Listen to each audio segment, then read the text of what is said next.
Oh, there we are. There's the, hey, the people waiting in line for Star Wars at 12:01 in approximately 4 hours and 10 minutes. There's about, what, 25 to 30 people out there, Dan? Yeah, some of my club guys are out there. Yeah. Jeff, I see holding your space in line? I hope so. I hope so. I'm entrusting them. Yeah. That's pretty good.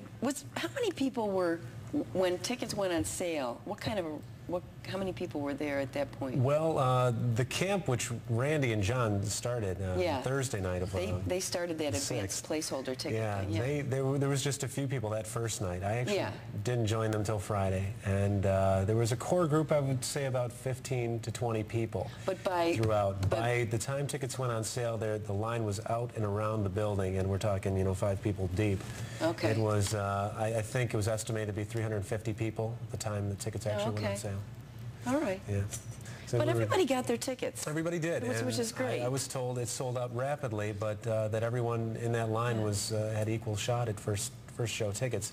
There are 3 shows after midnight tonight at Tinseltown, and I'm not sure what the other theaters are doing. I think most theaters are doing the same. Depending on how many prints they've got. Yeah, that's right. Well, at Tinseltown ended up getting 3. Yeah.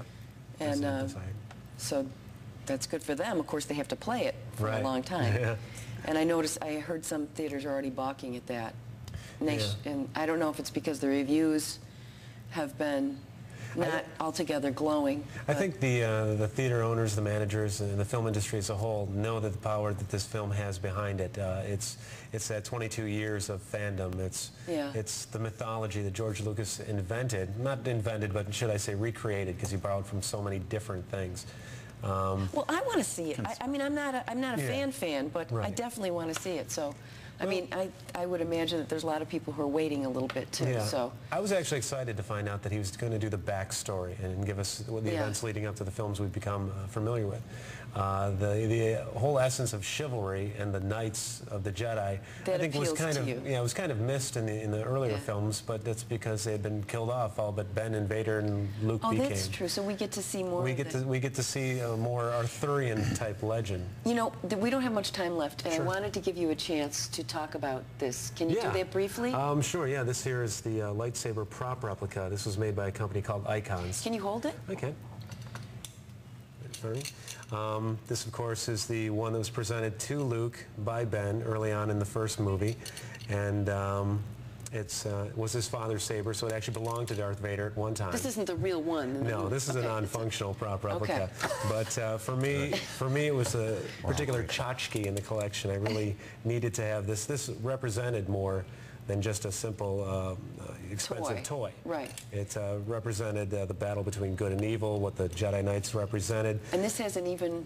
Yeah, and to a Rochesterian such as myself, it was even a grander exploit to obtain one of those than that, because I had a hard time coming across this piece, which you may notice the reflector on it. It's the part to an old camera, an actual Graflex style camera, which this was crafted from. Oh. And you see the reflector on there. It easily detaches, and with a couple of added on things, it becomes a lightsaber. And it was made in Rochester. There you go. And the stamp on the bottom goes to prove that. I'm sure there's probably a lot of Rochesterians out there that remember manufacturing these or seeing these, because Graflex, the company that produced these, was a division of Kodak for many, many years. We have a couple more callers still, and I know I have more to talk about. Matt, do you have a quick question? Yeah, I have a question for Dean. Okay. Sure.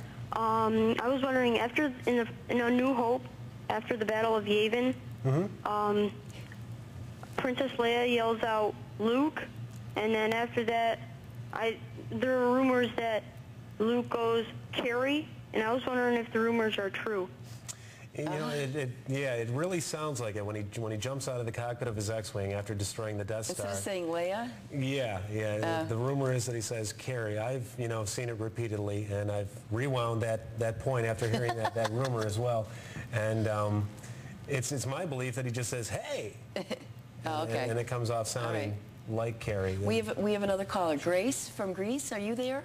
Yes, I am. I'm a more casual fan. I'm going to wait until the furor dies down a little bit. But this is my question. I don't know if it's already been addressed. I tuned in a little late. In light of the fact that we already know what's going to happen, how do the gentlemen think that this prequel format is going to go over with the more casual fan? I mean, no matter how cute that little kid is, we know he's going to end up being Darth Vader. That's true. We know the princess is going to be Luke and Leia's mom. Is that, do they think, going to keep it from getting multiple viewings from the more casual folks? Why don't we ask Mark that question, not since at all. he's the film expert? No, it's huge. You've got your built-in audience. The fact that he's just going earlier is just as fascinating for people interested in this story. All right.